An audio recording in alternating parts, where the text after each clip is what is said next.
Bonjour, je vous retrouve comme convenu pour un petit bilan post-jeûne. Donc j'ai fait mon jeûne jusqu'au 10 août où j'ai fait donc ma reprise alimentaire le 10 août. On est actuellement le 29, donc du coup on est une vingtaine de jours après. Au niveau de la prise de poids, donc j'ai repris du poids progressivement. Il m'a fallu une semaine pour atteindre 59,6 kg alors que je pesais 59,5 kg avant le jeûne. Du coup, je me suis pas pesée hein, après par la suite. J'ai vraiment attendu de retrouver mon poids pour pouvoir vous dire à peu près en combien de temps.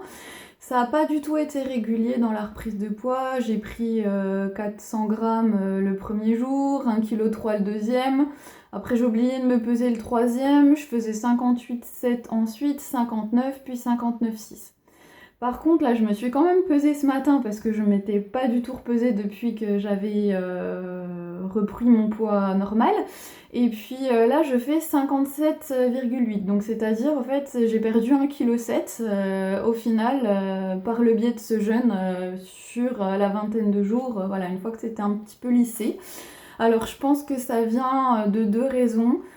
C'est que vraiment, après la reprise alimentaire, j'avais pas du tout envie de sucre raffiné, donc j'ai vraiment limité là, et donc ça joue beaucoup. Et puis aussi du côté du fromage. Alors moi je suis une fada de fromage, j'en mange beaucoup trop, et là j'ai vraiment aussi décidé de diminuer les portions, et plus que du chèvre et du brebis en ce moment. Donc voilà, je pense qu'entre fromage et sucre, ça a bien aidé. Bon, bien sûr, c'est l'été, hein, je mange quand même quelques crèmes glacées, je me fais quelques petits plaisirs, mais moins régulièrement que d'habitude. Donc voilà, ce qui explique du coup que ça soit régulé. Au niveau des inflammations, donc au niveau de la peau, beaucoup moins de boutons et de problèmes de peau. Donc là, je suis vraiment contente. Au niveau des inflammations type fibromyalgie, dès que j'ai recommencé à manger, j'ai recommencé à avoir de petites douleurs sur les points d'appui. Après, je dirais que c'est moins fort, donc c'est top.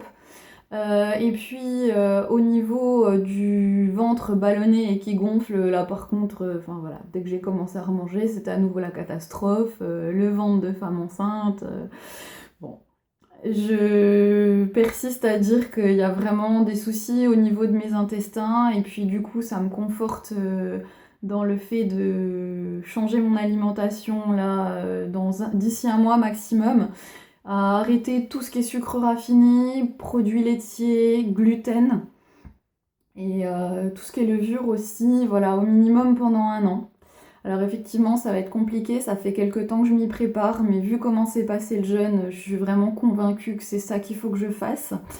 Du coup, voilà, un an, sans ça, ça va être compliqué, surtout au niveau de la vie sociale, mais je me dis, le choix est vite fait hein, entre un an sans vie sociale et puis entre toute ma vie à pas avoir de vie sociale parce que je souffre, et non pas avoir de vie sociale parce qu'il y a certaines choses que je peux pas manger. Voilà, le choix est quand même relativement vite fait. Je voudrais revenir sur le point de la reprise alimentaire parce que vraiment je pense qu'il faut écouter son corps. Notre corps sait ce qui est bon pour nous. Moi c'était le riz et le poisson cru, hein. C'était pas les fruits et les légumes comme j'avais prévu. Pourtant je fais des jus de fruits et légumes tous les jours, c'est minimum un jus à l'extracteur. Là ça passait pas. J'ai pu reprendre les fruits et les légumes, les jus de fruits et légumes avec plaisir au bout de 2 jours, mais vraiment j'avais envie de riz et de poisson cru. Voilà, c'est inexplicable, mais j'ai écouté mon corps et ça s'est très bien passé. Pas malade, pas de douleur, pas de maux de ventre. Donc écoutez votre corps, voilà, essayez de respecter un petit peu les règles qui sont fixées, mais si vous avez besoin de sortir du cadre, écoutez-vous.